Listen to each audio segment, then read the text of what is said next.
चलिए देखा जाए question number 10 from exercise 7C R S Agarwal book से है। लाइन्स एंड एंगल क्या बोला गया है in the given figure A B parallel C D. चलो देखो यहाँ से क्या दिया गया है कि ए बी लाइन जो है that is parallel to C D.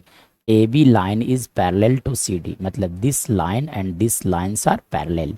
ठीक है, find the value of x. तब पूछा गया कि एक्स का वैल्यू क्या होगा। सो कैसे फाइंड आउट किया जा सकता है, इसके लिए क्या करना पड़ेगा आपको, सबसे पहले बात कंस्ट्रक्शन करना पड़ेगा। So we can write here in construction. क्या करना पड़ेगा कंस्ट्रक्शन में कि एक ऐसा लाइन ड्रा करना पड़ेगा जो इन दोनों लाइंस का पैरेलल होगा।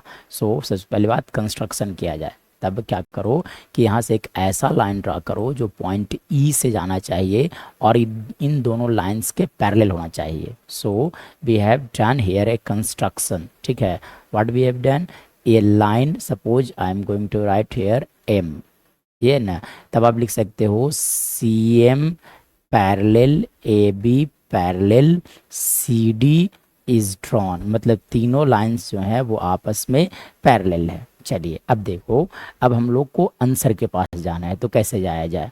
चलो देखो, तो देखो अगर मैं बात करूं आपसे तो देखा जाए तो क्या कहा जा सकता है कि देखो ये 130 डिग्री है, कुछ ऐसा फिगर बन रहा है कि ये लाइन सी डी है, this is line C D. Suppose I am going to write here D और ये है सी। ठीक है, चलो ये लाइन सी है और ये जो लाइन देख रहे हैं आप ई एम हो गया, this line is E M.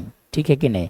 चलो अब ये वाला जो एंगल दिया गया है, ये एंगल दिया गया है दैट इज 130 डिग्री और ये लाइन पैरेलल है। सी एक ट्रांसवर्सल लाइन है, this line is a transversal line और हम लोग जानते हैं इन दोनों का सम 180 डिग्री होता है। So we can say that this angle will be 50 degree, मतलब ये जो एंगल आप देख रहे हो this will be equal to 50 degree. Reason क्या हो गया, because C D and M E are parallel and these two angles are on the same side of the transversal line, so the sum of these two angles will be 180 degree। so है ना, हमने यहाँ पे लिख दिया 50 degree, मतलब overall ये पूरे एंगल्स के बारे में बात किया जाएगा तो that will equal to how much 70 degree. ठीक है, फिर से आप देख सकते हो कि लाइन ए बी जो है वो आपका एम ई का पैरेलल है। Line A B is parallel to M E, मतलब suppose I am going to write here as A B. ठीक है, और ये हो गया आपका ई एम हो गया, ये दोनों लाइन्स आपस में पैरेलल है और ये वाला लाइन, ये वाला एंगल का वैल्यू दिया गया है 70 डिग्री। तो ये वाला वैल्यू कितने होंगे, तो सेम प्रॉपर्टी लगाया जाएगा, sum of angle on the same side of the transversal line is 180 degree. अगर ये 70 डिग्री है तो ये होगा आपका 110 degree. So the value of x in this case will be, यानी कि ये एक्स का जो वैल्यू होगा, ये देखो ये 70 डिग्री अगर है तो ये वाला जो एंगल होगा that will equal to 110 degree. So we can say the value of x is 110 degree. चलिए अब इसे लैंग्वेज में कैसे लिखा जाएगा, दैट इज मोर इम्पॉर्टेंट कि लैंग्वेज लिख लेना चाहिए। ठीक है ना, तब देखो इसके लैंग्वेज के बारे में बात किया जाए। So how to write it in language. ठीक है, चलो तो लैंग्वेज में कैसे लिखोगे उसके बारे में बात किया जाए। चलो देखो कैसे बनाया जाएगा लैंग्वेज में।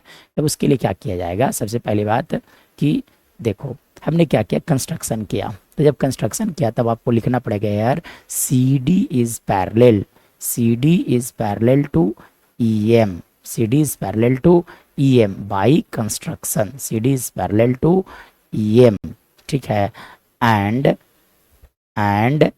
CE is the transversal and CE is the transversal। और हम लोग जानते हैं कि अगर CE अगर ट्रांसवर्सल होगा तो दोनों एंगल का सम, मतलब यहाँ से आप लिख सकते हो कि angle D C E, sorry D E C लिखा रहा है, डी सी ई। ठीक है, right here angle D C E plus, देखो angle D C E plus आप C E M plus C E M that is equal to 180 degree.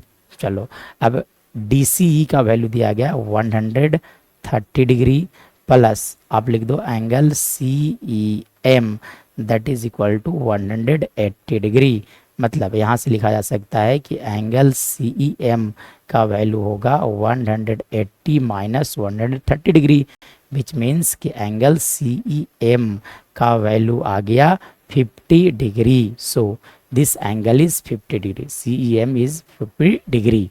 Now अब देखो इसके बाद की कहानी देखा जाए, तब आपको क्या करना होगा कि जो हमने अभी बताया कि दोनों लाइंस आपस में parallel, again again line A B, फिर से लिखा जा सकता है कि here line A B is parallel to E M, दोनों लाइंस आपस में पैरेलल हैं। तो जब पैरेलल हैं तो sum of interior angle on the same side of the transversal line and we can say AE is the transversal, AE is the transversal line, transversal।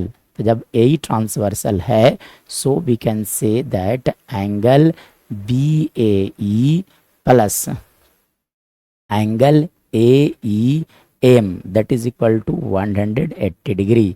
अब देखो बी का वैल्यू तो x लिखा गया according to the figure, it is written here x, so we can write here x plus AEM। तो AEM कितने हो जाएंगे, तो देखो ये 20 है और ये 50 है, मतलब दोनों ऐड हो जाएंगे तो that will equal to 70 degree, equal to लिखा जा सकता है 180 डिग्री। मतलब यहाँ से x का वैल्यू आ जाएगा 180 माइनस 70, विच मीन्स x का वैल्यू आ जाएगा आपका, है ना, यहाँ से लिखा जा सकता है 110 degree. So the value of x is 110 degree in this case।